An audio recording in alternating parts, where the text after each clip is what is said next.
The LA Clippers looked to make it 2 wins in a row on Friday night, playing against a Nikola Jokic-less Denver Nuggets team, and sadly they would not take advantage of the opportunity. What went wrong, even with Kawhi Leonard healthy, for the Clippers to not beat a Nikola Jokic-less Nuggets team? Gonna be talking about it all on today's Locked On Rainy Day Clippers. Locked On Clippers, your daily Los Angeles Clippers podcast. Part of the Locked On Podcast Network, your team every day.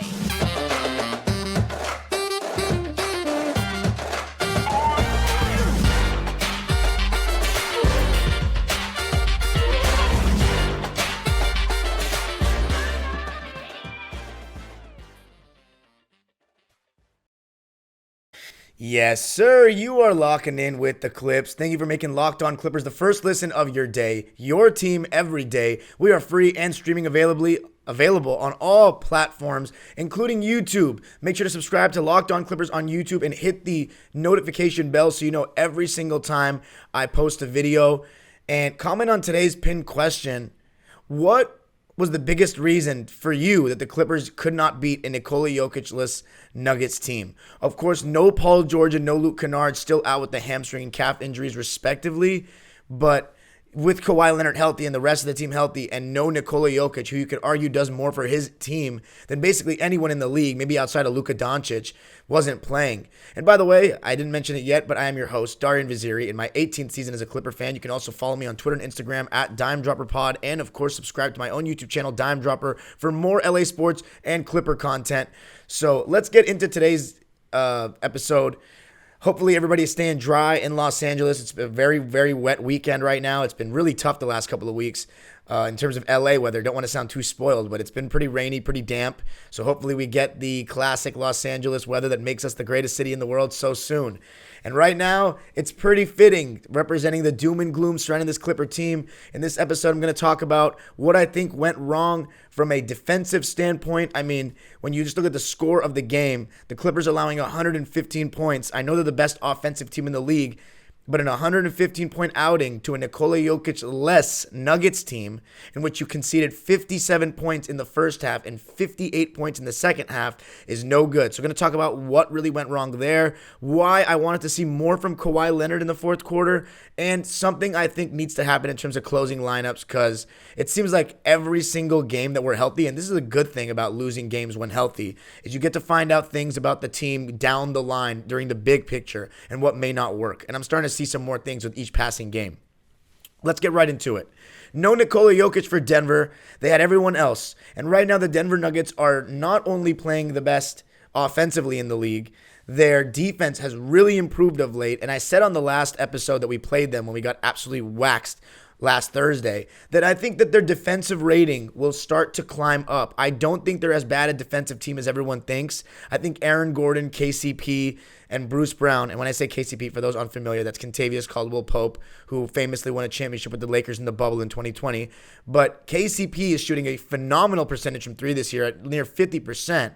And then Bruce Brown and Aaron Gordon, along with himself, are very, very solid defenders. The three question marks everybody uses for Denver in terms of the defensive side of things are Nikola Jokic, Michael Porter Jr., and Jamal Murray. They're three best scorers. And you know what? When MPJ is locked in, his size can really be effective in terms of rotating around the rim and just help defense, because he's literally like a 6'9", 6'10" guy with long arms. And then Jamal Murray, in my opinion, is actually an underrated defender. Not to say he's good, but I think when I've seen him play and put effort in, he's very average and he's fine. Not anything to be a liability, in my opinion. But maybe we'll see that come through late playoff series, conference finals and beyond if they're able to get there. But in this game, the Clippers started out with the same lineup you saw against the Dallas Mavericks. That's Ivica Zubac, Kawhi Leonard, Marcus Morris, Nico Batum, and Terrence Mann. So you already know what you're going to get, a steady dosage of switching and then Zubac in drop coverage. But I will say this, and I can't believe I'm saying it, the guy that started in place of Nikola Jokic for Denver was DeAndre Jordan, our old friend, the leading rebounder in Clipper history, leader in minutes played, leader in games played. DeAndre Jordan, funny enough, still had some abilities to catch lobs. He still has that. And Ivica Zubac, if you've been listening to this podcast from day one, I've said the biggest weakness he has in drop coverage is an athletic lob threat. Because as good as he is as showing to the ball handler and getting back to his rolling man, when it comes to a lob and a guy that you can just throw it up there and tell him to go get it, he really struggles. He's not that athletic. And you saw it already early in the game on Friday, actually hurting the Clippers, where DeAndre Jordan had 6 points in the first quarter. This is a guy, DeAndre Jordan, who obviously, doesn't play much when Nikola Jokic is healthy, but he's only averaging 5 points. However, no Nikola Jokic means that he'll probably get a couple more points than that. And he only scored 2 points for the rest of the game, but it was a little concerning to see him start that way. And the Clippers, they started out up 15-9. And I will say this, you look at the first quarter, I was hoping the Clippers would come out and just make a statement right away and just have a 10-point lead, make this an easy game, comfortable blowout, but that wouldn't be the case. And I think that the Clippers, there was an element of underestimation to this Nuggets team. I think there was, truly. I think that they could have been sharper communicating on defense. I thought there was a couple of times where the rotations were a little bit slow, where they just didn't know where they were rotating. They weren't communicating, because when it comes to rotations and secondary rotations, that's all communication. And if your communication is not sharp, you're going to give up open shots. And they did give up a couple of open shots. But I also want to give credit to the Denver Nuggets. I think some of the shots they were making in the first quarter were just really difficult shots. You're going to have to live with the Jamal Murray step back threes. You're going to have to live with the Michael Porter Jr. contested threes and insane finishes around the rim. But what you can't live with are easy baskets with guys cutting to the basket and you not paying attention. That happened once to Marcus Morris in the quarter. That happened once to Robert Covington in the quarter. A couple of times the Clippers got beat in transition, just not picking up a man on the break. They pick up the ball, but they would forget about the guy running down the break, running the wings like Michael Porter Jr. So I thought that in the first quarter, the Clippers could have been a little sharper on that end of the court. But thankfully, Kawhi Leonard, Marcus Morris, the guys were doing a pretty good job offensively. And the Clippers led 34-32 after one and led by 15-9 at one point in the first. And in the second quarter, you saw Robert Covington, Norman Powell, Moses Brown, and John Wall. So again, no Reggie Jackson. It was a 9-man unit. And the Clippers actually were outscored 25-24 in the second quarter. But at one point, they were up 48-41 in the second quarter. And that would be their biggest lead of the game, I believe, for the rest of the way. A 7-point lead. Norman Powell was out there scoring, but I think the Clippers, even in the second quarter when they were up by 7, were struggling to make big momentum plays to push the lead. For example, if they were up 7 or 5 and they had an open 3, it just wouldn't drop. And I think that would be a theme going forward in the second half. The Clippers only ended up shooting 34.5% from 3, which is pretty average, 10 for 29 as a team. And funny enough, certain guys that have been shooting poorly from 3 actually shot well from it in this game. Robert Covington was 2 for 3 from deep. John Wall, 2 for 4 from deep. Marcus Morris, 1 for 2. Only shot 2 threes, which is pretty rare. I think part of it's because the Nuggets needed to run him off the line. But Aaron Gordon, KCP, Michael Porter Jr., they were making really tough shots, especially Aaron Gordon, who I think is having probably the best season of his entire career. He was hitting jump shots, getting in the post against Terrence Mann, even bullied him in one possession in the first half. It was very impressive. It was really, really, really impressive, and there was just not much you could do about that. The scouting report is to go underneath certain screens on Aaron Gordon, and on the first basket the Nuggets scored, he made a jump shot from 18 feet with Terrence Mann going under the screen. So impressive on that. Clippers were up 1 point going into the half, and I was thinking to myself, okay, that's a little too close for comfort, but it's time to hopefully the quality will show in the second half and pull away, and that would not be the case. Not only did the Clippers only score 45 points in the second half, they would concede 58, being outscored by 13 in the half and losing by 12. And as much as you want to say the Nuggets are playing really well, moving the ball, and one thing about Denver is they're always going to move off the ball. So you have to stay attached. And a couple of times, I think the Clipper players are being a little lazy. I also think that after the first couple of looks from DeAndre Jordan, as the first half went on, Kawhi Leonard at times was over-helping on Ivica Zubats. I think there were some times where Zoo did recover to DJ on the roll, and Kawhi should have stayed home, and it was the result of a couple of baskets. But overall, I don't think there's, Zoo or Kawhi were the biggest defensive, what's the word? They weren't at fault to me defensively more than like anyone else per se. I think in the second half, what was very clear to me was that Marcus Morris was really struggling on defense, like really struggling. He was getting blown by left and right. He was getting beat off the ball, and he only had 3 rebounds. So as the season has progressed, we're starting to see some of the concerns that I had laid out about Marcus Morris before it started. He's starting to be, it's really all about, can he shoot well? That's really what it's all about. In this game, he did shoot well. 7 for 14 from the field and 16 points, which was tied for the third leading scorer on the team with John Wall, who also had a very efficient night. But the thing about both of those guys is that their efficient nights come at a price. They usually will come at a price. And in this game, the Clippers paid the price in the fourth quarter when they lost it 29-22, but also losing the third quarter 29-23. And again, it really felt like a little bit of complacency, but the Clippers just couldn't make those momentum plays. Kawhi and John Wall each had a poster dunk in the second half, and the Clippers got the crowd going and all that, but they just could not string together enough stops as well as make big threes to push momentum forward and really bring him back in the game. We cut it down to like 2 points, 3 points, but we really could not regain the lead. And coming up, going to talk about exactly why the Clippers struggled so much late in the game. As a small business owner or hiring manager, that success in 2023 all depends on the team members you surround yourself with. That's why you have to check out LinkedIn Jobs. With LinkedIn Jobs, you can hire qualified candidates more efficiently by matching open roles with people who have the skills, values, and experiences to help you achieve your goals.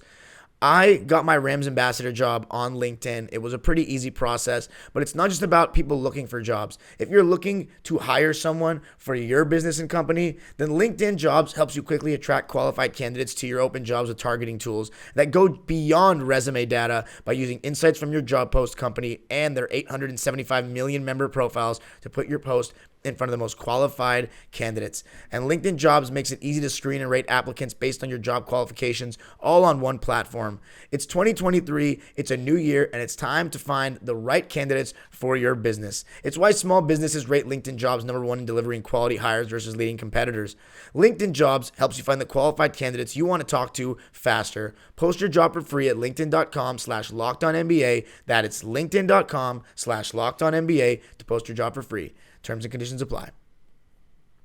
All right, so talking about this third and fourth quarter, I think it's good to talk about the bench a little bit. Robert Covington, I thought he was pretty good. He was a +6 in his minutes. He had 8 points, 5 rebounds, was 2 for 3 from deep, 3 for 5 from the field. But the problem for me is he only played 16 minutes. And I had a big issue with one particular Ty Lue move in this game. And again, I don't want to be super critical of Ty, but I have to say something here.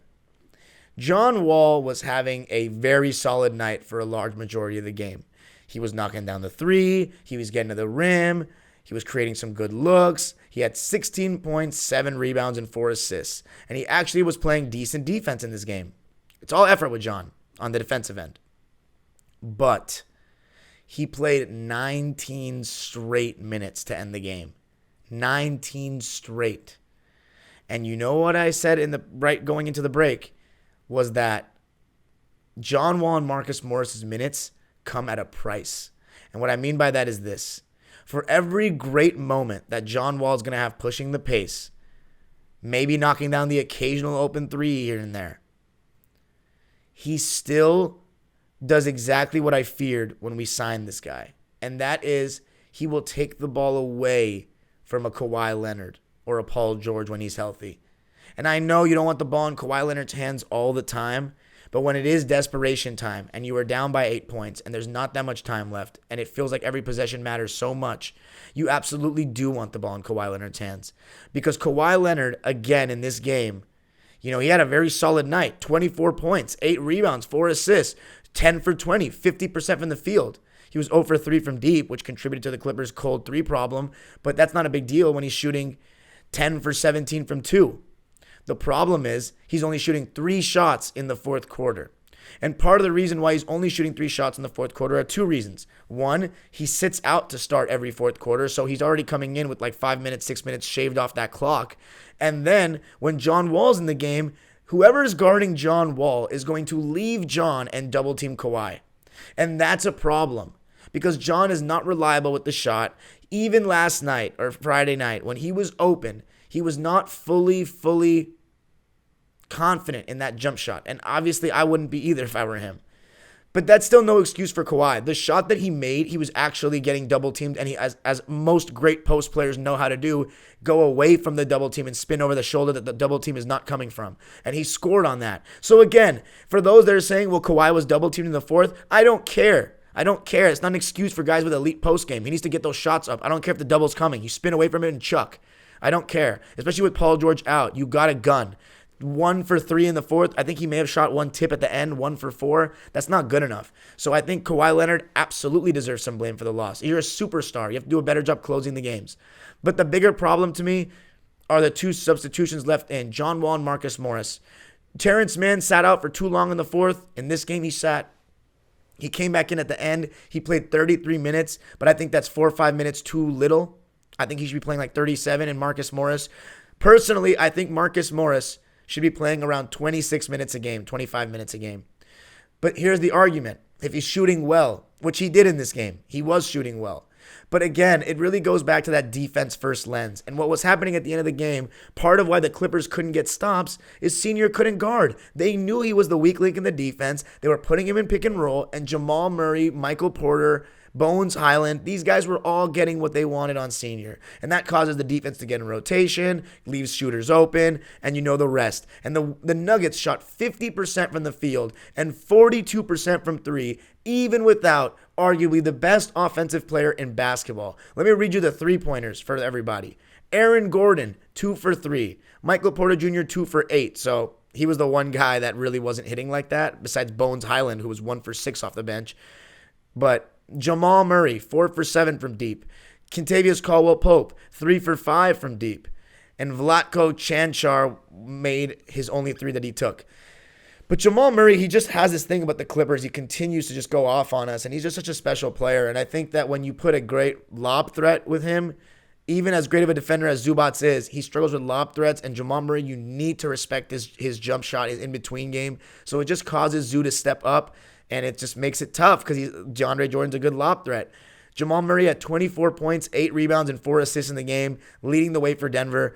8 for 17 from the field and 4 for 7 from deep for him. But Marcus Morris, he was just getting blown by too much. And then John Wall, besides just the fact that teams are going to sag off on him and stuff, the Clippers were doing such a great job of taking care of the ball in this game. But what's concerning to me is this. We had 1 turnover in the whole first half, and we were only up 1 point. That's not good enough. That means the defense is just not sharp enough, but also the Nuggets were just playing very, very well. But another thing that kind of sucked, when I talk about momentum threes, Nico Batum, as solid as he was, 1 for 5 from deep, made his first 3 and missed all the rest. He's got to knock down open shots, but that being said, Nico does such good things elsewhere that I don't get that mad, and I'd still rather have him closing the games than Senior, because guys that are going to get targeted on defense like that cannot play at the end of games in the playoffs against great oppositions. They can't.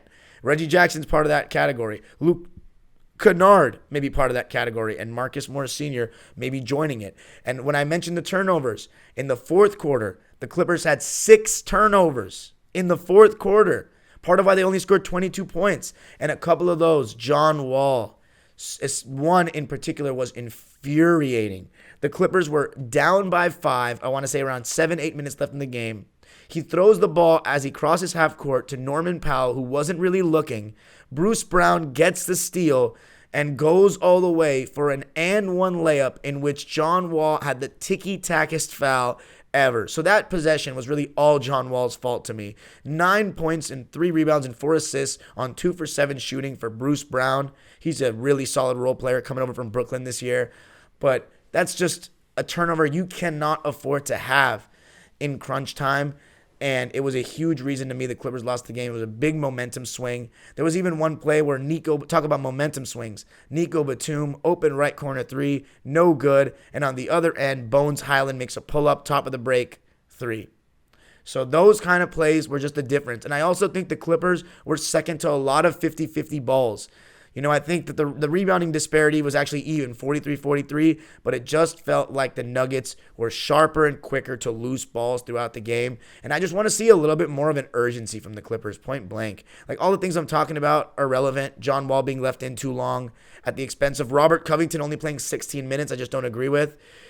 And then obviously the defense, Marcus Morris, guys like that struggling, Kawhi Leonard not going to work. And I just think a lack of killer instinct per se. I don't want to say it's a lack of care because I think they did care. I think it was a lack of killer instinct. Like, Jokic isn't playing, we're going to come out, swarm you on defense, and end this game in the first half. There was none of that. And it wasn't even like they tried to do that, because if they did, I guarantee you it would have been more than a 1-point lead with 1 turnover committed. You know what I'm saying? As good as the Nuggets offense was, the Clippers need to hold themselves to a higher standard and just need to be sharper defending and just coming out the gates. But coming up, going to talk about what I think Ty Lue's closing lineup should be, because it's starting to become more evident to me, especially after this game. Going to be talking about that in the big picture coming up.